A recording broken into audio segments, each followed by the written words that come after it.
10 दिसंबर 1948 दूसरे विश्व युद्ध की राख अभी ठंडी भी नहीं हुई थी। इंसानियत लाशों के ढेर पर खड़ी थी। तब पेरिस में दुनिया भर के नेताओं ने कसम खाई थी और मानवाधिकारों की सार्वभौमिक घोषणा हुई थी। और कहा गया था कि एक इंसान होने के नाते, चाहे वो किसी भी देश, जाति या धर्म का हो, उसके कुछ बुनियादी अधिकार हैं, जैसे जीने का अधिकार, बोलने का अधिकार और गरिमा अर्थात डिग्निटी का अधिकार।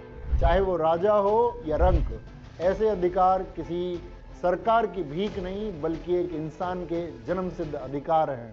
प्यारे साथियों, नमस्कार। एक शिक्षक के तौर पर जब मैं क्लास में आपको पॉलिटी या इतिहास पढ़ाता हूं तो मैं बड़े गर्व से संविधान का अनुच्छेद 21 को बताता हूं, right to life and personal liberty. मैं अभिव्यक्ति और बोलने की आज़ादी, right to expression and speech, अनुच्छेद 19 के बारे में बताता हूं। लेकिन आज 2025 में जब मैं भारत की स्थिति देखता हूं तो मुझे ऐसे अधिकार केवल कागज के टुकड़ों में दिखाई देते हैं। ऐसा लगता है कि मानवाधिकार दिवस सिर्फ कैलेंडर में बचा है, कैरेक्टर में नहीं। हम 5 ट्रिलियन की इकोनॉमी बनने का शोर तो बहुत मचा रहे हैं, लेकिन उस शोर के नीचे सिसकती हुई आम आदमी की आवाज़ को हम दबा रहे हैं। आज बात न सिलेबस की होगी न पढ़ाई की, आज बात हक और हकीकत के बीच की उस खाई की होगी जिसमें हमारा देश गिरता जा रहा है। मैं आज आपको अच्छी बातें करके या सफलता का मंत्र बताकर खुश करने नहीं आया हूँ। एक शिक्षक का काम आपको सुलाना नहीं बल्कि जगाना है, चाहे वो झटका देकर ही क्यों ना हो। हम कहते हैं भारत विश्व गुरु है, हम कहते हैं भारत धर्मनिरपेक्ष देश है, लेकिन आज मैं उस भ्रम को तोड़ना चाहता हूं, क्योंकि जब तक हम यह स्वीकार नहीं करेंगे कि हम बीमार हैं, तब तक हम अपना इलाज नहीं कर सकते। आज मैं एक शिक्षक के साथ साथ एक ऐसे व्यक्ति के तौर पर आपसे अपनी बातें कहना चाहता हूं जो व्यवस्था के अंदर जाकर उसे सुधारने की जिद के लिए बैठा है। चलिए आज भारत का रिपोर्ट कार्ड देखते हैं। हम 5 ट्रिलियन की इकोनॉमी बनने का सपना देख रहे हैं, बहुत अच्छी बात है, लेकिन सपने और सच के बीच में एक बहुत बड़ी खाई है और उस खाई का नाम है आंकड़े। जरा गौर से सुनिएगा, यह 2025 का भारत है। Global hunger index 2025। हम दुनिया को अनाज देने की बात करते हैं और विश्व में अनाज उत्पादन में दूसरे नंबर पर आते हैं, लेकिन भुखमरी में 123 देशों की लिस्ट में हम 102वें नंबर पर खड़े हैं। हमारे पड़ोसी नेपाल, बांग्लादेश, श्रीलंका, जिनको हम कभी आर्थिक मदद देते थे, आज वो अपने नागरिकों का पेट भरने में हमसे बेहतर स्थिति में हैं। क्या भूखे पेट सोना किसी का मानवाधिकार है? हम चांद के दक्षिणी ध्रुव पर पहुंच गए हैं, लेकिन जमीन पर हमारे बच्चे आज भी कुपोषण से मर रहे हैं। जब मेरे देश का बच्चा कुपोषण का शिकार होता है तो क्या संसद में बैठे लोगों की नींद नहीं टूटती? आज भारत में भूखमरी किस्मत नहीं, एक स्कैम है। गोदामों में अनाज सड़ता है ताकि शराब बनाने वाली कंपनियों को सस्ता मिल सके, लेकिन राशन की दुकानों पर लाइन में खड़ा मजदूर खाली हाथ लौटता है। प्रसिद्ध विचारक नेल्सन मंडेला ने एक बार कहा था, गरीबी कोई प्राकृतिक आपदा नहीं, यह मानव निर्मित है। हैप्पीनेस इंडेक्स 2025 खुशहाली सूचकांक। महलों में रहने वाले शायद खुश हों, लेकिन आम आदमी मुस्कुराता भी एक वक्त की रोटी को खाकर है।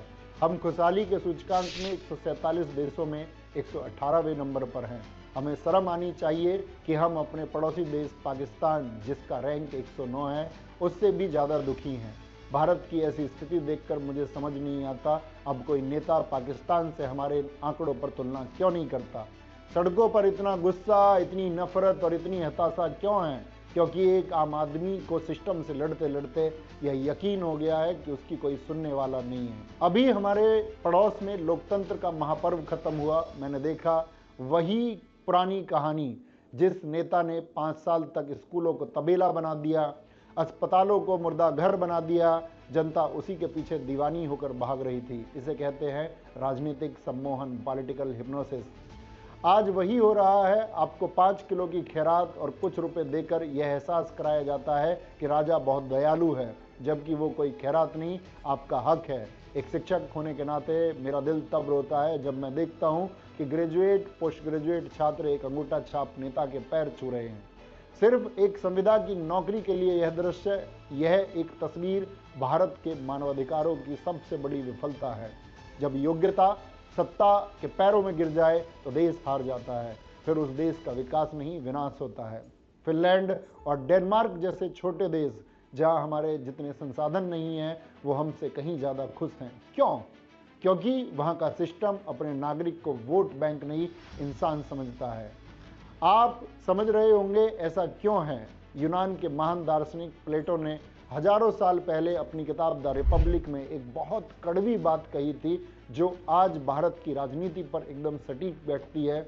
उन्होंने कहा था, लोकतंत्र की सबसे बड़ी कीमत जो आप चुकाते हैं वह यह है कि आप राजनीति से दूर भागते हैं, तो आप अपने से अयोग्य, चरित्रहीन और मूर्ख लोगों के द्वारा शासित होने के लिए मजबूर हो जाते हैं।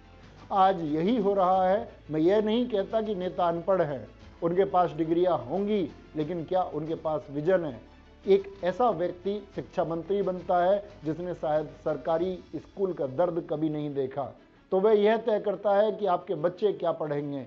यह सिर्फ शिक्षा का अपमान नहीं, यह उस बौद्धिक मानवाधिकार, इंटेलेक्चुअल ह्यूमन राइट कानून है जो संविधान हमें देता है। जब कलम की ताकत बाहुबल के नीचे दब जाती है तो समाज गूंगा हो जाता है।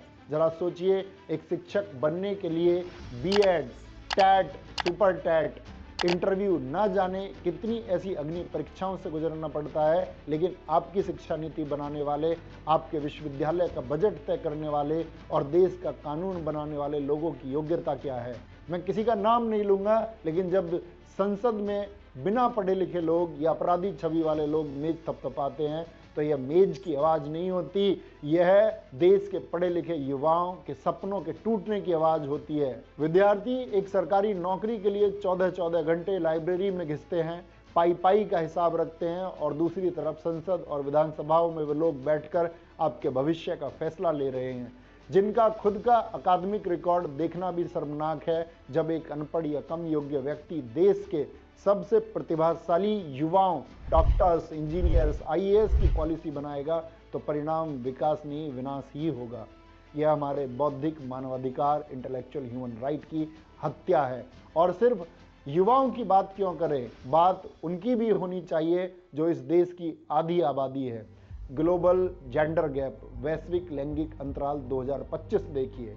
हम 148 में 131वें पायदान पर हैं। एक तरफ हम नारी शक्ति के नारे लगाते हैं, दूसरी तरफ एनसीआरबी के आंकड़े बताते हैं कि हर घंटे महिलाओं के खिलाफ अपराध बढ़ रहे हैं। एक समाज तभी महान बनता है जब एक महिला रात को 12 बजे भी उतनी ही बेखौफ होकर सड़क पर चल सके जितना एक पुरुष। जब मैं क्लास में अपनी बहनों को पढ़ाता हूं तो उनकी आंखों में माँ बाप के लिए कुछ कर सकने का जज्बा, अपने पैरों पर खड़े होने का सपना देखता हूं, लेकिन जब वही बहन बेटी सड़क पर निकलती है तो उनके माता पिता को उनकी सफलता की चिंता नहीं होती, उनकी सुरक्षा की चिंता होती है। जिस देश में डर हवा में घुला हो, क्या उस देश में जीना मानवाधिकार है? नहीं, यह मानवाधिकार की अवहेलना है। संसद में महिला आरक्षण बिल पास होता है, तालियां बजती है, लेकिन टिकट किसको मिलता है? बाहुबलियों की पत्नियों को या उनकी बेटियों को। एक आम घर की पढ़ी लिखी लड़की के लिए राजनीति के दरवाजे बंद है। जब तक देश की आधी आबादी डर के साए में जिएगी, तब तक हम सुपर पावर नहीं, सुपर फ्लॉप रहेंगे। और यह दर्द सिर्फ युवाओं का नहीं है, किसानों का भी है। मैं खुद एक किसान परिवार से आता हूं। मैंने अपने पिता के हाथों में छाले और चेहरे पर मायूसी देखी है। संविधान कहता है समान काम का समान वेतन, लेकिन किसान साल भर मेहनत करके भी सड़क पर अपनी फसलें फेंकने और कौड़ियों के भाव बेचने को मजबूर क्यों होता है? क्या सम्मानजनक जीवन अनुच्छेद 21 किसान के लिए नहीं है? हमारे लोकतंत्र का चौथा स्तंभ मीडिया, प्रेस फ्रीडम इंडेक्स 2025 में 180 देशों में हम 151वें पर हैं। जब सवाल पूछने वालों की जुबान काट दी जाए या वो खुद अपनी जुबान बेच दें, तो समझ लीजिए कि लोकतंत्र आईसीयू में है। अमेरिका के पूर्व राष्ट्रपति थॉमस जेफरसन ने कहा था कि अगर मुझे सरकार और अखबार में से किसी एक को चुनना पड़े तो मैं अखबार को चुनूंगा, क्योंकि अगर सच बताने वाला जिंदा है तो सरकार को सुधारा जा सकता है। संविधान का अनुच्छेद 19 हमें बोलने की आजादी देता है। मीडिया जिसे वॉच डॉग होना चाहिए था, वो आज लैप डॉग बन चुका है। सत्ता की गोदी में बैठे मीडिया आपसे वो सवाल नहीं पूछता जो जरूरी है, जैसे कि नौकरी कहाँ है, महंगाई क्यों है, पेड़ पौधे क्यों काटे जा रहे हैं, हवा प्रदूषित क्यों है, गरीबी क्यों कम नहीं हो रही, अस्पताल में डॉक्टर क्यों नहीं है। मीडिया सिर्फ इतिहास और आंकड़ों को तोड़ मरोड़ कर झूठे दावे पेश करके नफरत फैलाती है और अपने आकाओं की चाटुकारिता करती है, क्योंकि अगर आका खुश रहेंगे तो चाटुकारों को अरबों रुपए का विज्ञापन मिलेगा, और यह अरबों रुपए किसके हैं? यह आपके और हमारे टैक्स के पैसे हैं। मनोवैज्ञानिक सिगमंड फ्राइड कहते थे कि सभ्यता का पहला तकाजा है न्याय, लेकिन जब न्याय की जगह अन्याय ले ले और संविधान की जगह किसी नेता का सरफरा मूंड ले ले तो हम सभ्य समाज नहीं जंगल राज की तरफ बढ़ रहे हैं। जर्मन दार्शनिक कार्ल मार्क्स ने कहा था, धर्म लोगों के लिए अफीम है, लेकिन भारत में अपने वर्ग विशेष की चाहत अफीम से भी नशीली है। हम 5 साल तक रोटियां नहीं, अपने वर्ग विशेष का गौरव खाते हैं। अगर आप फिर से वर्ग और धर्म के नशे में किसी प्रतिनिधि को वोट डालने गए तो याद रखिएगा, आपके बच्चे जब बेरोजगार होकर के घर बैठेंगे तो उनकी बेरोजगारी का कारण कोई सरकार नहीं बल्कि आपकी उंगली पर लगी वो स्याही होगी, क्योंकि आप धर्म और वर्ग के गौरव को महसूस करके अपनी छाती को तो चौड़ा कर सकते हैं, पर उससे भूख और समस्याओं को नहीं मिटा सकते। हम नागरिक नहीं, हम प्रजा बन गए हैं, और प्रजा सिर्फ राजा की जय जयकार करती है, सवाल नहीं पूछती। मुझे यहाँ प्लेटो की बात फिर से याद आती है। उन्होंने लोकतंत्र की एक बहुत बड़ी कमी बताई थी। उन्होंने कहा था, तानाशाही वह नहीं है जब कोई एक व्यक्ति डंडे के जोर पर राज करे, असली तानाशाही वह है जब जनता को इतना अज्ञानी बना दिया जाए कि वो अपनी गुलामी को ही अपनी आज़ादी समझने लगे। तो अब सवाल है, हम क्या करें? मैं एक शिक्षक हूं, मेरा काम आपको सिर्फ समस्या बताना नहीं, समाधान के तरीके बताना भी है, क्योंकि मुझे लगता है कि कीचड़ साफ करने के लिए कीचड़ में उतरना पड़ेगा, लेकिन अपने कपड़े गंदे किए बिना। मुझे दुष्यंत कुमार की वो पंक्तियां याद आती हैं कि हो गई पीर पर्वत सी पिघलनी चाहिए, इस हिमालय से कोई गंगा निकलनी चाहिए, मेरे सीने में ना सही तेरे सीने में सही, हो कहीं भी आग लेकिन आग जलनी चाहिए। साथियों, मानवाधिकार दिवस पर मेरा बस आपसे एक अनुरोध है, सवाल पूछना सीखिए। चाहे कोई भी पार्टी हो, कोई भी दल हो, चाहे अपना दल हो, चाहे दूसरा दल हो, अगर वो शिक्षा, स्वास्थ्य, गरीबी, फसलों के अच्छे दाम और रोजगार पर बात नहीं कर रहे हैं तो उन्हें चुनने से पहले एक बार नहीं 10 बार विचार कीजिए। खुद को काबिल बनाइए। सिस्टम में अच्छे लोगों की कमी है, आप पढ़िए, सिर्फ नौकरी के लिए नहीं बल्कि उस देश की पॉलिसी बनाने के लिए। मैं संसद और विधानसभा में उस दिन का सपना देखता हूं जब वहां बाहुबली और देश हित की चाह न रखने वाले लोग नहीं बल्कि देश हित की भावना रखने वाले समझदार और अच्छे विद्यार्थी बैठेंगे, जो संविधान और अपने नागरिकों को दिल से मानेंगे। आज मानवाधिकार दिवस पर अपने अधिकारों को पहचानिए और अपने कर्तव्यों को भी। जय हिंद।